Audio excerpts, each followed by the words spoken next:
And still talking security in the FCT, there have been at least 12 reported incidents of kidnapping in Abuja. In the last 2 months, efforts by security forces to curb this trend are yet to yield the desired result, as experts are calling for measures against kidnapping. Stephanie Sian reports.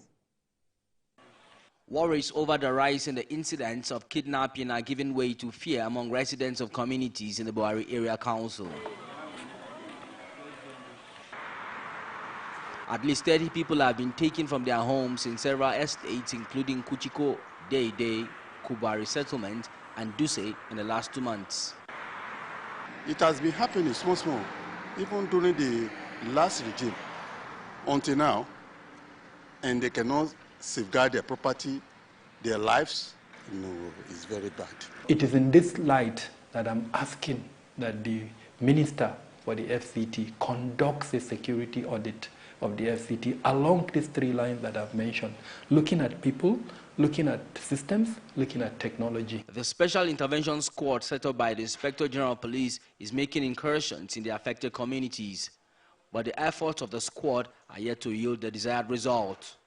This is the center of the headquarters of the whole problem of kidnapping. This is where 23 people were taken.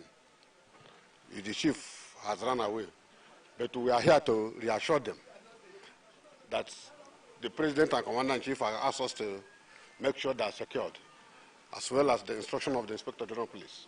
To prevent or reduce the likelihood of being kidnapped, experts urge residents to adopt self-preservation techniques that involve awareness, anticipation, and mitigation. If you are rich enough and you can afford it, implement physical security measures that would deter the elements. So as an example, if you have a security door, you can add a burglar bar to it. There's no way police can be everywhere.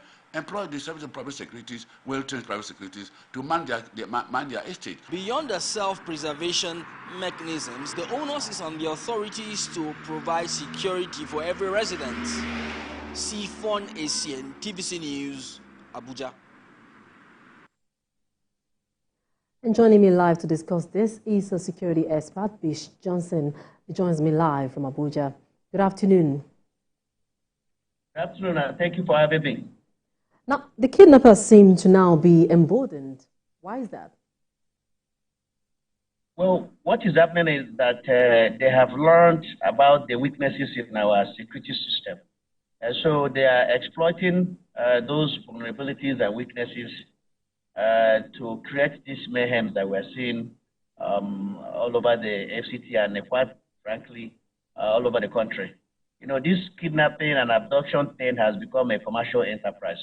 And having discovered the weaknesses in our security system, people are now beginning to exploit all of those vulnerabilities to be able to make fortunes out of other citizens' misfortune. So that's what is going on in the country right now.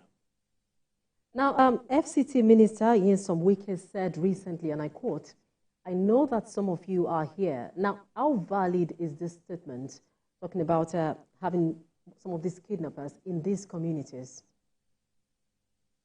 Well, the truth of the matter is that these kidnappers will not be able to succeed if they're not familiar with the terrain. Sometimes the only way they can be familiar with the terrain is when you have an insider who is, is an informant, giving them information on where and who to kidnap.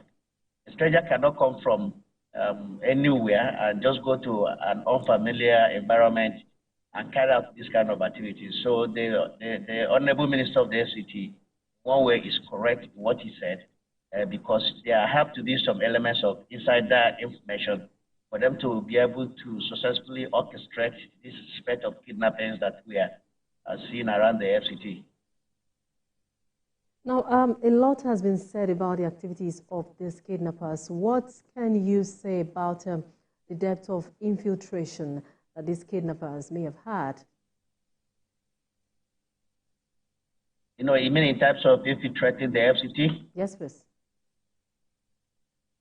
Yeah, you see, what happens is because we are dealing with insecurity in Nigeria in a very haphazard way. We have not really sat down and have a well thought out approach on how to deal with it. And the only way that will happen is when we strengthen our security institutions, by boosting their manpower, increasing their capacity and capabilities in terms of training and technology, and quite frankly, decentralizing the police. Security is local.